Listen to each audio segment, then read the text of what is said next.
அபி வந்து ராகவ பற்றி பேசிகிட்டே போகிறாங்க. அப்போ கரெக்டாக வந்து அந்த ரோஜா செடியில் கையை வச்சிடுறாங்க. அப்போ கரெக்டாக முள் குத்திக்கிச்சு.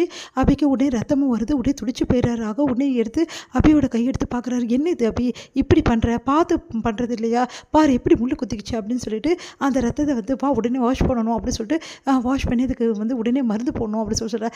சின்ன காயத்துக்கு எதுக்கு ராகவ் சார் இப்படிலாம் பண்ணுறீங்க அப்படின்றாங்க. அதெல்லாம் கிடையாது, ரத்தம் வருது இல்லை, வந்து ஏதாவது செப்டிக் ஆகிடுச்சுன்னா என்ன பண்ணுறது அப்படின்றாரு. அந்த ஃபஸ்ட் எய்ட் கண்டிப்பாக பண்ணி ஆகணும். இங்கே பாருங்கள், இதெல்லாம் சர்வ சாதாரணம். நாங்கள்லாம் ஊரில் இருக்கும்போது எவ்வளோ அடிபட்டுருக்கு தெரியுமா, அதெல்லாம் ஒரு பெரிய விஷயமே கிடையாது.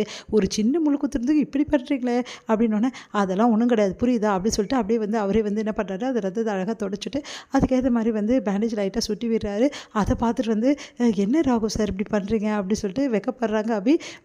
அபி நீங்கள் வெக்கப்படும் போது ரொம்ப அழகாக இருக்கு அபி அப்படின்னு சொல்லி சொன்னோன்னே, நிஜமாவா சொல்கிறீங்க, எப்போவுமே உங்களை நான் தான் சொல்வேன், இன்றைக்கி என்ன சொல்கிறீங்களே அப்படின்னு சொல்லிட்டு வெக்கப்படுறாங்க.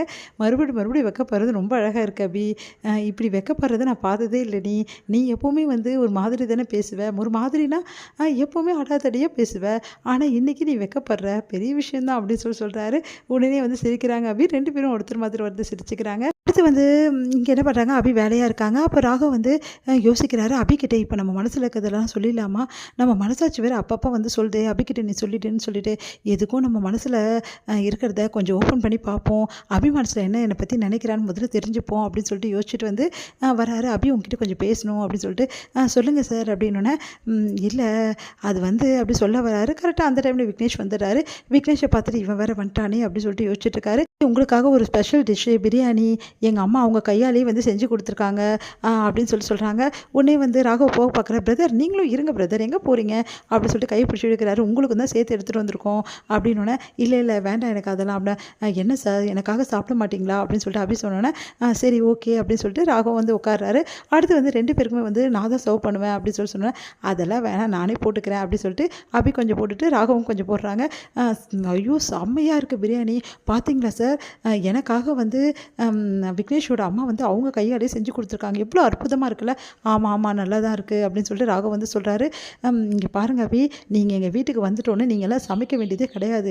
எங்கள் அம்மா உங்களுக்கு என்னென்ன பிடிக்குமோ அவ்வளோத்தையும் கேட்டுன்னு சொல்லியிருக்காங்க, எல்லாமே செஞ்சு அசத்த வாங்கலாம், உங்களை ரொம்ப நல்லா பார்த்துப்பாங்களாம் அப்படின்னோடனே, உண்மையிலேயே நீங்கள் கொடுத்து வச்சவங்க தான் அபி, இப்படிப்பட்ட மாமியார் உங்களுக்கு கிடைக்கிறாங்க பார்த்தீங்களா அப்படின்னு விக்னேஷ் வந்து சொல்லிட்டு இருக்காரு. உடனே வந்து அபி வந்து சிரிக்கிறாங்க. எனக்கும் கொஞ்சம் சமைக்க தெரியுங்க அப்படின்றாங்க, ஆனால் நல்லா சாப்பிட தெரியும் சமைக்கிறதோட அப்படின்னு சொல்லிட்டு சிரிக்கிறாங்க. உடனே வந்து இவங்க 2 பேரும் சிரித்து சந்தோஷமாக பேசுறதை பார்த்துட்டு ராகவுக்கு தாங்கவே முடியல, செம்ம கடுப்பாக இருக்குது. அப்படியே பார்த்து டென்ஷன் ஆகுறாரு. அடுத்து வந்து இங்கே என்ன பண்ணுறாரு, முரளி வந்து செம்ம டென்ஷனாக இருக்காரு. அபியை பார்த்து எப்படியாவது வந்து பேசிடலாம், மன்னிப்பை கேட்டு எப்படியாவது ஒன்று சேர்ந்துலாம் நினச்சா, அப்பான்னு பார்த்து இந்த அஞ்சலி அவங்க வந்துட்டாங்களே, இந்த அஞ்சலி ஏன் இப்படி இருக்கானே தெரியல, எப்போ பார்த்தாலும் வந்து என் வாழ்க்கையில் தலையிறதே இவளுக்கு வேலையாக போச்சு, முதல்ல இவளை கல்யாணம் பண்ணி தொலைச்சிட்டேன், அதுதான் நான் செஞ்சு பெரிய தப்பு அப்படின்னு சொல்லிட்டு செம்மையாக டென்ஷன் ஆகிறாங்க. உடனே சுந்தரி கால் பண்ணுறாங்க. என்ன தான் நினச்சிட்டு இருக்க உன் மனசில், எப்போ பார்த்தாலும் ஃபோன் பண்ணி அஞ்சலிக்கு ஃபோன் பண்ணி வர சொல்கிறேன், எனக்கு ஒரு வேலை விட்டு இல்லையா நினச்சிட்டு இருக்கியா வந்து முரளி அப்படின்னு சொல்லிட்டு கேட்குறாங்க. இங்கே பாருங்கள், நான் சொல்கிறத கொஞ்சம் கேளுங்க, நான் வந்து அபியை எப்படியாவது பேசிடலான்னு நினச்சேன், ஆனால் பேச விடாமல் அஞ்சலி பண்ணிட்டா, அதனால தான் உங்களுக்கு ஃபோன் பண்ண வேண்டியதாக போச்சு. இங்கே பாருங்கள், நீங்கள் எனக்கு ஹெல்ப் பண்ணி தான் அவனை, புரியுதா, அஞ்சலி என் லைஃப்பில் வந்தது காரணமே நீங்கள் தான், தேவையில்லாமல் வந்து இப்போ எனக்கு ஹெல்ப் பண்ணலை, அப்புறம் நான் என்ன செய்வேனே தெரியாது, நான் சரி டென்ஷன் ஆகாத, அஞ்சலி வீட்டுக்கு வந்துட்டா, என்ன நீ அபியை பார்த்துட்டு மன்னிப்பெல்லாம் கேட்டுட்டியா, ஒன்று சேர்ந்துட்டியா அப்படி சொல்லிட்டு கேட்குறாங்க. நான் எங்கே அபிக்கிட்ட பேசினேன், அதான் பிரச்சனைக்கு மேலே பிரச்சனையாக வருது சொல்லிட்டு டென்ஷன் ஆகுறாரு முரளி. இதோட முடியுது.